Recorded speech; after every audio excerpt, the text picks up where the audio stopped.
to Bill Flynn in the morning. Good morning. It's 9:08, 8 minutes after 9 o'clock. Yesterday I was featuring rain songs. Today I was featuring sunshine songs just to balance out the forces of nature. And this is the Love Your Lawn Hour. Tommy Cowett joins us from GrowinGreen. Good morning, Tommy. Good morning, Bill. If grass could talk, what would it be saying about the weather, especially for folks that have just taken your advice and done some seeding, done some plugging, and what have you? I appreciate the rain, but this is a little much, don't you think? I mean, really, we're getting deluged. But, hey, this is great because it has been a slow, gentle rain for the most part.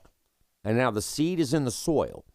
The way we do our seeding, we incorporate the seed into the soil with our implements, with our aerators, aeravators, and slit seeders.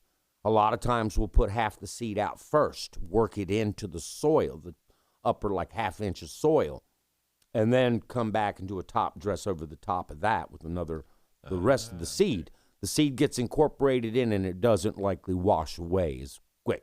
But, hey, when you're on a program with GrowinGreen and you've signed up for a seeding, and hopefully we've already done your seeding, you're gold. If we haven't, it's great because we're going to have all this moisture in the soil. We do touch-ups. We will come back. That's the beauty of having a service that is on the lawn, and we're coming back. We'll be back for round 6. Right now we did round 5 of the 7 treatments that we do. Annually 7 treatments. Annually 7 treatments. So round 5 was done with your seeding. Round 6 will be a 45-day after your seeding, and we'll be back to touch up anything. Well, let me tell you, this actually happened this morning. I came in, and young Alex was witness to it as well. I was complaining to Smith Patterson that my grass was just too thick. I really was. And here's what's happened, because I was wanting to cut the grass, and you said when GrowinGreen came out and did the seeding, 3 weeks from the time you seed it, you need to be ready to cut it. Well, the weather hasn't cooperated, and I don't want to make ruts in my lawn by mowing it when it's a little bit damp like this, if I can avoid that. So I was supposed to cut it last Monday, which was, I guess, when are we now? That was 3 weeks last Monday. Yesterday was 4 weeks, and I still couldn't cut it because it's raining now, right? And you got 5 and days I may of rain. be 5 weeks out before I can cut the grass. But I tell you, not a problem. It is really astonishing, the thickness, the healthiness of the grass that I'm seeing. And congratulations to, was it Kevin that came out and helped me, your technician that was there that day that came out and did a fine job. And Kevin O'Shea. Yeah, Kevin was there, and he had a helper by the name of Lee with him. Sure. And really, I mean, it is just an explosion of really healthy, thick-looking grass. That's what you want. And, the nice thing about it is we don't use these synthetic fertilizers. So you're not going to really grow and put on a lot of top growth. You're really getting a lot more root growth than you think. And it's really developing. And, you're not going to really be baling clippings because we're not promoting a lot of leafy top growth. It's thick. It is very thick. But raise that mowing height up if you have to. Attach a bagger to your mower, or go over it a couple times. Waiting for it to dry out, so I don't get dry out. Clogged up. Best. I do want you to address too, because as an agronomist, when the soil does get really saturated, like we're seeing now, like you mentioned at the top of the show here, and just this morning, I know we had a tree fall, knocked out some power lines. Sure. This is something that Can you know a tree is at risk before it falls over with this kind of thing? There are things to look for. Large mushroom growth on the bottom of a big or even up in a large tree. And this could be the type of oyster mushrooms you'll see. That's usually an indication there's a hollow tree there, and you've got to be careful. Now, there are devices that can be used to test with sonar to see if there's, voids inside of a big tree. Hey, this is very important to know this. I just actually, yesterday morning, I was fascinated. There's a little strip of on Lawndale Drive in Greensboro, North Carolina. where they've been talking about taking these willow oaks out for years. These things are huge. I mean, they're about the size of a school bus around. I'm telling you, they're gigantic. Well, one went down Sunday night in the road. Just roots up and everything. It just went over right, and I had to check this out because I know these trees, and I've known that the city's been talking about taking them out for a long time. And they're beautiful. They're majestic, gigantic oaks. But I had to go check this out because it was a takedown by Mother Nature, and then we got to see how really hollow it was inside. And would do you surprised? Yeah, I even took some pictures Oh, wow. of it. It was I tell you, if you fascinating. are you going to put them up on the Growing Green website? I could do that. I mean, this thing is massive, and then you really see what was going on inside, and the tree failed. What led to the demise of the tree wasn't just the wet conditions; it was the health of the tree. It was the health of the tree, but this wet, it really got saturated, and the thing just went down. It crumbled. Well, is it the fact that it's an uneven weight distribution that's causing it to lean and really struggle to remain standing straight? Is that what's happening dynamically? It just fell down. I mean, the thing just went. It finally, the voids in it just gave way. Well, something like that size of tree, if it goes down, it could wipe out. If anybody's in the way, it's these over. Folks were so lucky it didn't hit their house. It actually landed in the middle of Lawndale. So the city was out there yesterday power lines morning. gone, kind of thing. Didn't get power lines, but it really just got out in the road and blocked a whole lane of traffic. So they had to move it. But I'm talking massive. This thing is, like the size of a school bus. Man. So the history that tree could talk about if it could speak. Sure, and you look down the road and you see the other 20 trees that are identical, planted at the very same time, and you just wonder, okay, when's the next one going down? And you could see one right across the street from that one. I was talking to the guys from the city of Greensboro about it, and we all pointed up at that one and went, yeah, that one's got to go. It's dead. It just checked. One of those lines where it really does take an expert opinion. You don't want to be taking out a healthy historic tree that adds so much character and value. Oh, that area is beautiful. It's just a little strip between Cornwallis and Liberty on Lawndale, and they're beautiful. It's a shade-covered little stretch of road there. It's beautiful. And near the Target shopping center there. You really hate to. You hate to take them out. But then again, they've all got lots of voids in them, and they're probably hazardous trees. Are pine trees especially susceptible to this wet that we're having in the surface soil now? Because do they have surface roots more than maybe some other trees? Sometimes pines fall over quicker than anything else. You'll see that happen a lot. And especially in ice storms. I mean, you got a pine forest, the whole thing. You go out, go drive through parts of Virginia, and they're all laying down. All righty. Well, we can avoid the ice for now. It's just that wet soil, that damp soil that can make it hard for a tree to stay, especially if it's not healthy. You got some root issues. This is the time we start seeing some topple over.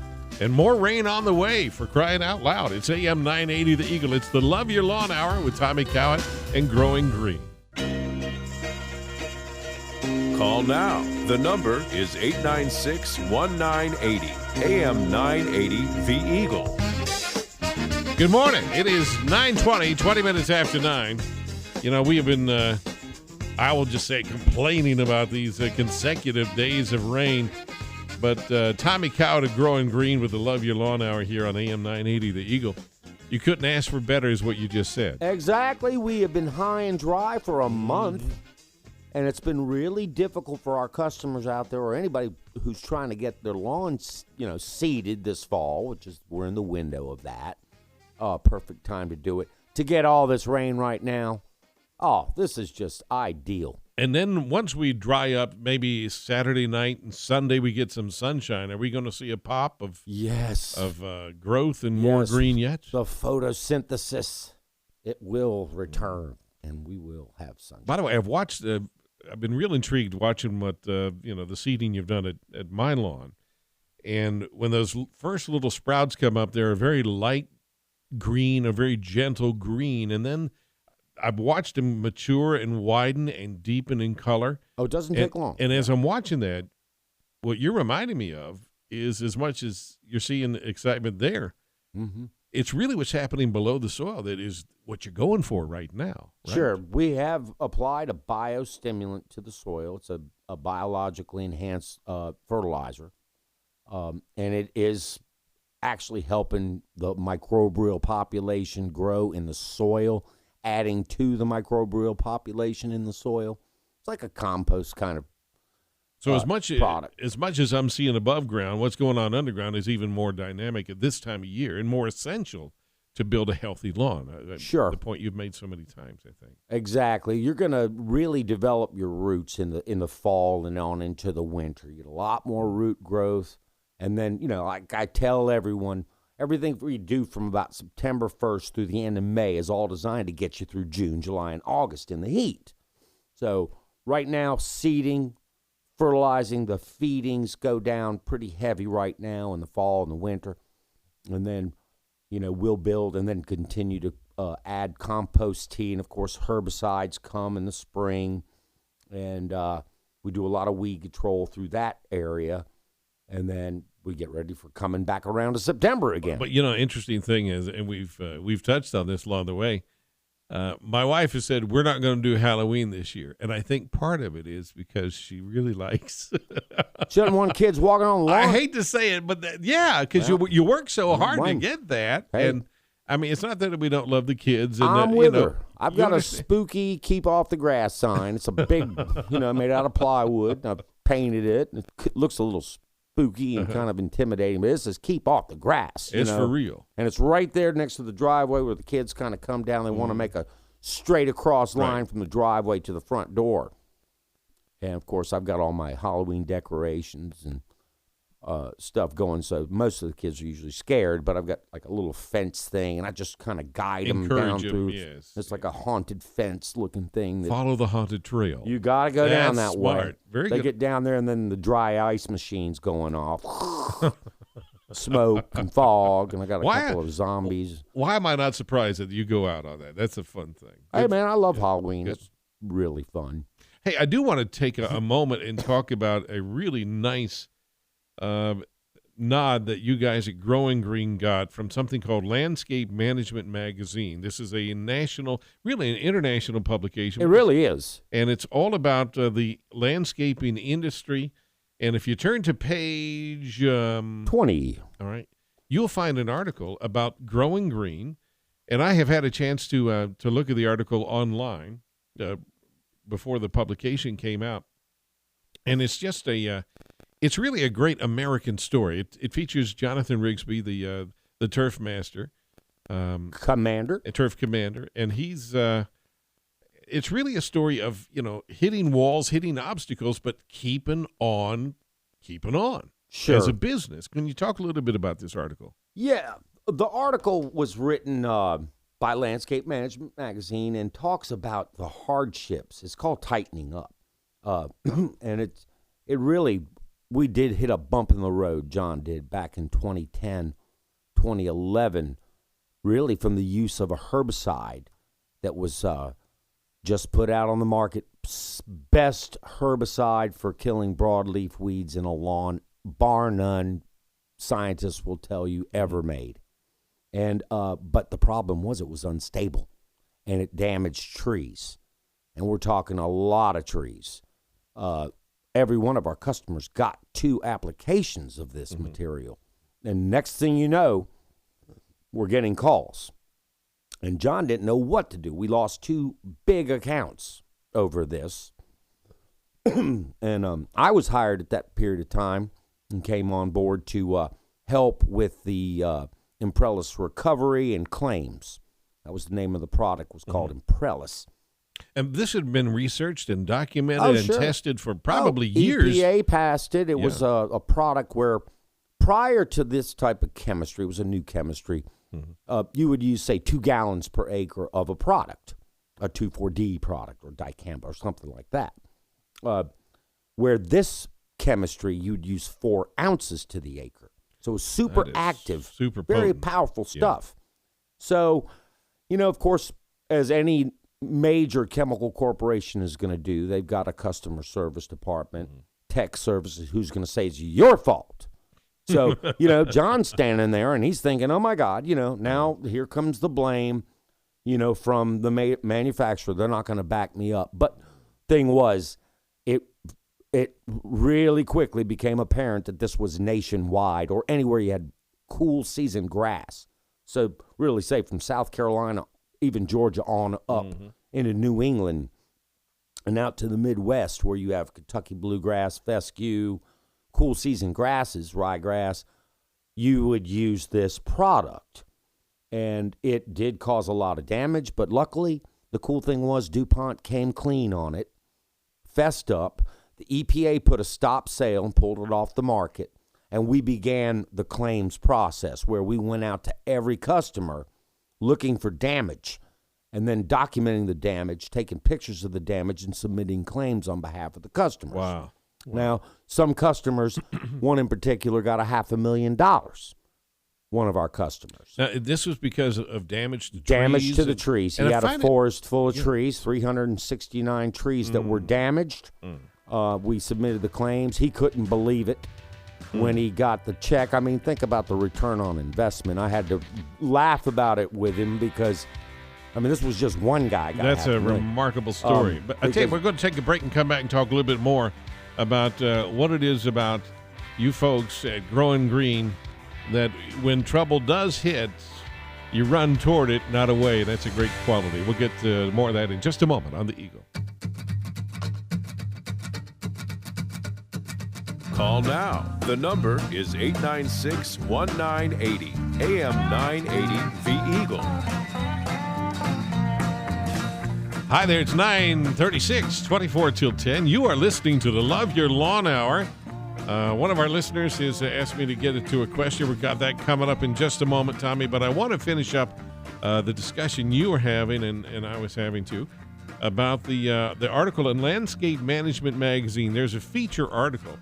And again, this is a national, international publication. Sure. And it features, of all things, right here headquartered in Colfax, North Carolina, GrowinGreen. And there's a nice photograph of Jonathan Rigsby, the owner of the company there. Sure, and our newest lettered truck.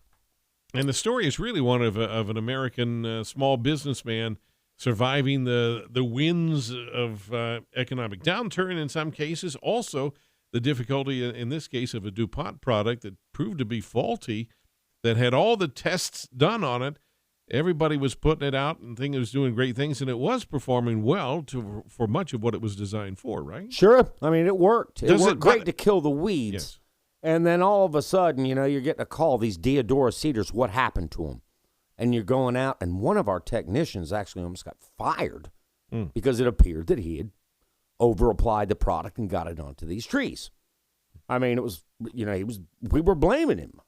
As naturally you would. There's the herbicide injury. Okay, and then another one. Now, you can actually and then tell. another client, and another client, the and another herbicide client. injury, though. The fact you can look at a tree and know, in this case, conifer trees that were especially most of it effective. was conifers. It didn't discriminate. It did affect other types of trees, deciduous trees, but for the most part, it was Deodora cedars. It was Leland cypress. It was Cryptomeria cypress. It was arborvitaes, things like that, yews, magnolia, all kinds of trees.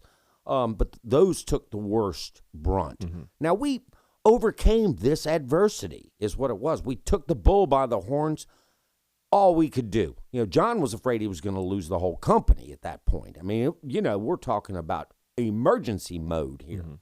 And quickly get out and address all these. Plus, DuPont had deadlines. Can you believe they were putting deadlines on when you could submit these claims? And we had hundreds of claims to do. Wow. So we're scampering to try to get all this work done on time. And we still haven't been compensated from DuPont for all of this. But it put us through hell, and we made it through. And I think we learned a lot from it about what we could do as a team. And the next thing you know, we took some of the technology we were learning about. All the guys now, the article talks about it, all the techs, they're trained, they are equipped with computers, smartphones. We've really stepped it up as far as our equipment goes. Everything is state of the art. We're not messing around. And catching things early is so important. Sure. If this ever along the happens way. again, Yeah. we'll be so ready for this. You And know, and here- it can happen again. And I like to encourage people. I don't want to see anybody's trees or shrubs get damaged by a product that was, put out by the EPA. I mean, it was really registered. Everything was tested, put And if you out, think that's a simple- labeled. We're following Yeah. label rate. We have to go by these guidelines. We are definitely have to follow the pesticide laws, which we do And very by the way, strictly. if you think that is to bring a product onto the market, to have literally the years of research, development, and testing and performance in the field. And we test our own. And we there have you a go. research ongoing at the facility. So you're double checking And it, online, even after on the lawns. EPA says it's okay. GrowinGreen wants to do their own test. We do. We'll Mm-hmm. test these products. Most of what we try, we test ourselves first. Mm-hmm. I mean, like Pilex, that new one, the carotenoid inhibitor. But the other thing, I think the lesson from the article here, it shows that, what happened in GrowinGreen when there was an issue. And I've always said this. I think most of us think this way. We all know that the world is an imperfect place, and businesses are not perfect, and individuals are not. It's how you deal with that adversity that will determine, the loyalty of your customer base. And in this case, your customers got to see you going to bat repeatedly for them over this issue that otherwise they may have been left out in the cold had you just said, we're going to move out of this service area. We're going to find another place in the country to go. You're a local company. That's not really an option for you. No, it wasn't an option. I don't think any of the national companies even use that product. I mean, it was really, since we are on the cutting edge anyway, that's why we used the new product. And we probably didn't test it enough, but we were sold a bill of goods on that. And we went with it But you because did- we heard enough good things about it, saw enough of the research at NC State to say, yeah, we're going to go with this. This is going to revolutionize our weed control program. And it really did clean up the weeds, I've got to say. It's interesting to me. You mentioned that this product under a different name is still being utilized. It is. It's still labeled. They're using it on railroads for vegetation management. It's still labeled in Europe. And it's a great product for that. Mm-hmm. Now, how it made it into the lawn care business, I have no idea. But I'm just- certainly it was the case. But the fact that you guys became the champions for your customers, Sure. and were willing to go out and do whatever it took to compensate, to restore, to repair that damage that was done, is a great signal. And I think it's one of the reasons why GrowinGreen is showing the longevity it has. It is. And, I think John mentions all told, we lost one customer over this. That's astonishing. Now, some of them put us on hold. I mean, they said, look, I'm canceling this right now until you guys make good on this. We'll see where this goes. Because the claims process took some time. Mm-hmm. I mean, from the time we went out and looked at the product, looked at the damage, documented the damage, submitted the settlement forms, had them sign off, everything was signed. That was all sealed. GrowinGreen, though. That was not us, that was right. not somebody from DuPont No. Central flying in. You No. guys did all of the We footwork. did it ourselves. That's right. We handled all the huge. claims ourselves. Had we done that and went the other route, it was an option. They would have brought in a national company, one of our competitors, to do it. And we're like, no way. We're not going to have our competitor come out and going on our customers' lawns to do these claims. We're going to have to do it ourselves. Hell's bells, we'll do it ourselves. And we did it. A great article. Again, it's from Landscape Management Magazine. And coming up next, we've got a couple of questions from a listener that we are going to get to that came in, and we'll get to those in just a moment. If you have a question for Tommy Cowett of GrowinGreen, our last segment is coming up. 896-1980 is the phone number. 896-1980. Our last chance to speak to him this week. And if you got questions about your lawn, you need to call now. Call now. The number is 896-1980. AM 980 The Eagle.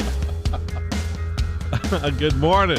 We continue with the Eagle Info Hour and the Love Your Lawn Hour. Tommy Cowett of GrowinGreen, and We've covered really quite a bit of ground this morning, grass and grassroots, and an article in Landscape Management Magazine all about growing green.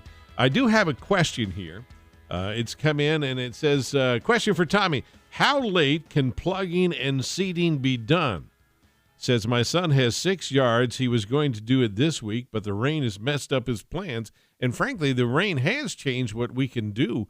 If it's gotten really soggy out there, you kind of don't want to get out there and make tire tracks, for crying out loud. Exactly. Keep the heavy equipment off the lawns right now. Don't be doing it until it dries out a little bit, because you don't want to track things up. Mm-hmm. I mean, that's one thing we're doing. The guys pretty much are using the Ryan type walk behind or pull you all over the yard type of aerators. Mm-hmm. Or we have these great Bluebird little slit seeders that are good. It's lightweight. We can use those now. But as far as our big aerators and our big ride-on type Toro aerators, we got to keep those guys. We got these Z-pluggers that are huge. They go down there, they're just going to mire down, and you don't want to put that on the lawn. However, you got plenty of time. You know, leaves are going to become an issue here around the end of October. So that's something you're going to have to keep in mind. But you can continue to seed really through the winter, as long as the ground's not frozen. You Now, can seed through the winter. Now, sure, that's the first time I remember. And we seed in the winter times sometimes. I mean, because we're in seeding mode from now until it gets futile into the winter. And we even do touch-up seedings in the spring. Some people miss the boat. That's not ideal. You're in the ideal window right now. And that ideal window really will go through mid-October, maybe? Is it that deep? Or probably into the end of October, I would say. Early November, you're still going to get germination, but it's slower. It just starts to slow down. Right now, I mean, I seeded mine last week, and I seeded all my neighbors around me. It was amazing after doing those newspaper articles, and all my neighbors switched over to GrowinGreen from various other companies. Isn't that a nice feeling? It's a great feeling. But then the pressure's on for you to show the results that we talk about on the show. But, you know, we're watering, and Bob Capon, he's the president of Greensboro Beautiful. His seed germinated because he's very, very, he's a stickler, or he's very, very on it. Very particular. I would about say these anal retentive, something like that would be a good, that's what it is. And anyway, his seed was up in 3 to 4 days. I'm not kidding. It was germinating in 3 to 4 days because he watered and watered and watered, and he got it up. And but hey, you know, it's pretty. It's working. So we do have a little breathing room here. If you have been mired down and you got behind the curve here, really through about the end of October up until Halloween is a primo window. Oh yeah, you're still primo until Halloween. I mean, it's still good. Great, good to hear and good to know. Hey, I've seen recently some pictures of Richard Petty and the Ben Carson picture with Ben Carson. Richard Petty saying he's endorsing Ben Carson for the run for the presidency. There's a backstory there that is a reminder of the work that Growing Green does. Sure. We do a lot of work at Victory Junction Camp, and we also take care of Richard's lawn. And, you know, it's just really cool to see that because I like Ben Carson. I think would make a great president. Well, you know, and you look at the picture, and everybody's looking at Richard Petty and Ben Carson, but if you look at what's behind them, the grass they're standing on, if they're out, you know, at Victory Junction or at Richard's yard, that's your signature back there in the background for Growing Green. Sure. One of the cool things we do at Victory Junction is a day of service every year. And Bayer Corporation, same company that makes the aspirin, makes pesticides. Oh, you'll see that, right? Home Depot, Lowe's sells that, you know, homeowner, the Bayer product or Bayer products. Well, they have a fire ant product, a very good one.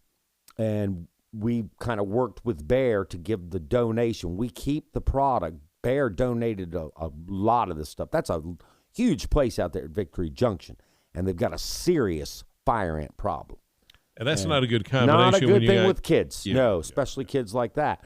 And so every year we'll apply that product for fire ants out on Victory Junction Camp. That was donated by Bayer Corporation, and then we provide the service to apply it.